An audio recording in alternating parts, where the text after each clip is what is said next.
শুভ মহালয়া সকলকে। আজ থেকে দেবীপক্ষের সূচনা। সো আশা করি সবাই দিনটা খুব ভালো করে কাটাচ্ছ এবং যে দিনে ঘটনা আসছে হরর টকিজে চ্যানেলে সেদিন মহালয়া, এবং তোমরা কেমন কি মহালয়া কাটালে সেটা আমাকে কমেন্টস করে জানিও। আমার তো ঘরের মধ্যে দিয়ে কেটে যায় প্রত্যেক বছর, লেট ইট বি। সো আজকে যে ঘটনা পাঠিয়েছে, আজকে কিন্তু আমাদের যে ঘটনা সেটাও কিন্তু পুজো রিলেটেডই একটি ঘটনা পাঠিয়েছে আয়ুষ প্রামাণিক বেহালা থেকে। তো আয়ুষ যেভাবে আমাকে ঘটনাটা পাঠিয়েছে ঠিক সেভাবে তুলে ধরছি তোমাদের মধ্যে, বেশি দেরি না করে। নমস্কার দাদা, আমি আয়ুষ প্রামাণিক, কারেন্টলি বিবিএর সেকেন্ড ইয়ারের স্টুডেন্ট। কোন কলেজ থেকে করছি সেটা কলেজের নাম নিলাম না। আজকে যে ঘটনাটি আমি তোমাকে বলবো সেটা আমার বন্ধুর কাকার সাথে ঘটে যাওয়া, এবং বন্ধুর কাকার মৃত্যুটি একটি মর্মান্তিক মৃত্যু, যেটা আজও আমাদের কাছে ঠিকভাবে ক্লিয়ার নয়। কলকাতার উত্তর দিকের এক পুরনো বাড়িতে দুর্গাপুজো হতো বহুত বছর ধরে, কিন্তু এখন আর্থিক সমস্যার কারণে পুজো বন্ধ। তবুও আশেপাশের মানুষেরা বলে মহালয়ার রাত্রে ওই বাড়িতে শঙ্খ আর ঢাকের আওয়াজ শোনা যায়। সুব্রত এক কলেজের ছাত্র, কুসংস্কারে বিশ্বাস করত না, তাই মহালয়ার রাত্রে সে ক্যামেরা নিয়ে একাই ঢুকে পড়ল বাড়িটায়। ভেতরে ঢুকতেই সুব্রত আশ্চর্য হয়ে গেল। পুরনো ঠাকুর ঘরে মাটির গন্ধ, ধূপের ধোঁয়া আর শঙ্খের আওয়াজ যেন ভেসে আসছে। কিন্তু বাড়িটা তো তালাবন্ধ থাকার কথা।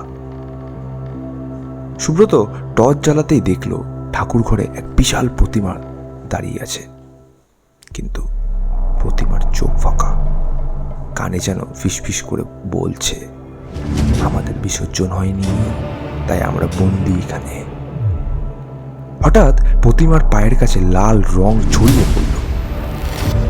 প্রথমে সুব্রত ভেবেছিল হয়তো সিঁদুর, কিন্তু হাতে ছোঁয়াতেই ঠান্ডা আর আঠালো রক্ত।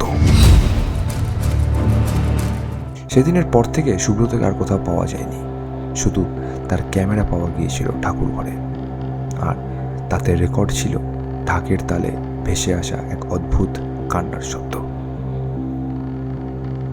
এই ছিল দাদা আমার বন্ধুর মামার সাথে ঘটে যাওয়া একটি সত্যি ঘটনা। সো বন্ধু এখন অন্য জায়গায় থাকে, বন্ধু এখন মুম্বাইতে থাকে। সো আমি এখন কারেন্টলি কলকাতা থেকে আমার যেটা বললাম বিবিএ করছি। সো আমার বন্ধুর সাথে যখনই কথা হয় ঠিক তখনই বোঝা যায় যে আজকের দিনে আজকের মহালয়ার দিনে ওনারা প্লাস বন্ধু এবং বন্ধুর ফ্যামিলি প্রচণ্ড একটা শোকাহতের মধ্যে থাকে, যেহেতু এই আজকের দিনে ওনারা নিজের মামাকে হারিয়েছে, আমার বন্ধু নিজের মামাকে হারিয়েছে। সো তার কাছে শোনা এই ঘটনাটি আমি তোমাকে শেয়ার করলাম, এবং বন্ধুর কাছে পারমিশন নিয়ে আমি তোমাকে শেয়ার করলাম। সো ভালো লাগলে আমাদের হরর টকিজে শুনিও, শোনার অপেক্ষায় থাকলাম হরর টকিজে। ধন্যবাদ দাদা, ভালো থেকো, শারদীয় শুভেচ্ছা তোমাকে। কারোর জন্য পুজো একটি আনন্দের উৎসব, কারোর কাছে পুজো একটি শোকাহত উৎসব। এই পুজোর সময় যদি নিজের কোনো প্রিয় মানুষ যদি আমাদেরকে ছেড়ে চলে যায়, বিশেষ করে এই পুজোর সময়ে যদি কেউ ছেড়ে চলে গিয়েছিল আজ থেকে কয়েক বছর আগে, তো সেই পুজো এলে আমাদের কোথাও মনে একটা খোঁচা মারে যে আজকের দিনে আমাদের প্রিয় মানুষ আমাদেরকে ছেড়ে চলে গিয়েছিল। সো আয়ুষ, তোমার বন্ধুকে আমার তরফ থেকে সম্বর্ধনা জানিও। খুবই খারাপ লাগলো ঘটনাটি শুনে যে পুজো একটি আনন্দ উৎসব, আজকের দিনেও একটা মানুষ আমাদের ছেড়ে চলে গেছে যারা একটা পরিবারের সম্বল, হতেও পারে যে তার মামা তার পরিবারের সম্বল ছিল। সো আয়ুষকে অসংখ্য ধন্যবাদ আজকে এই ঘটনাটি পাঠানোর জন্য। আমাদেরকে খুবই খারাপ লাগলো যখন আমাকে আয়ুষ ঘটনাটি পাঠিয়েছিল, তখন পড়ে আমার প্রচণ্ড খারাপ লেগেছিল, কিন্তু তাও শেয়ার করলাম তোমাদের মধ্যে। সো আয়ুষকে জানাই আবার অসংখ্য ধন্যবাদ আমাদের হরর টকিজের পক্ষ থেকে, এবং আশা করি আজকের এই ঘটনাটি তোমাদের খুব ভালো লেগেছে।